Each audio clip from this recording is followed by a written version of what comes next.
এবার আসছে ইতিহাসের সবচেয়ে স্লিম আইফোন। নতুন সিরিজের 17, 17 প্রো, 17 প্রো ম্যাক্স ও সবচেয়ে প্রতীক্ষিত 17 এয়ারের দেখা মিলবে সেপ্টেম্বরের দ্বিতীয় সপ্তাহে। ব্যাকএন্ড জুড়ে ক্যামেরা নিয়ে 17 এয়ার থিকনেস হতে পারে 5.5 মিলিমিটার। এটি হবে এ পর্যন্ত বাজারে আসা সবচেয়ে পাতলা আইফোন। তবে শুধু এয়ার নয়, $50 পর্যন্ত দাম বাড়তে পারে এই সিরিজের সব মডেলের। বাড়তি এই দামে সুবিধা মিলবে আগের চেয়ে দ্বিগুণ স্টোরেজ।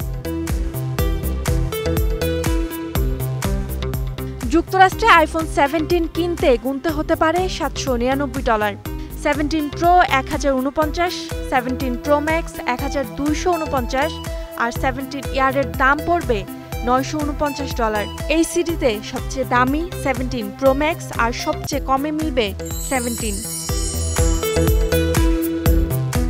2012 থেকে 16 পর্যন্ত আইফোন 5 ও 7 এর দাম একদমই বাড়েনি। 2020 থেকে 2024 পর্যন্ত ছিল একই অবস্থা। তবে এবার মার্কিন শুল্ক ঝড়, নতুন মডেল ও উৎপাদন খরচে ঘটছে ব্যত্যয়। বিশেষ করে ভারতের উপর 50% শুল্কারোপ হতে পারে মাথা ব্যথার কারণ। তবে আশার খবর হলো, প্রেসিডেন্ট ট্রাম্পের কড়া বার্তার পরও টেক জায়ান্ট অ্যাপল বলছে ভারতেই তৈরি হবে 17 সিরিজের আইফোন। যুক্তরাষ্ট্রের বাজারেও পৌঁছাবে দাপটের সঙ্গে।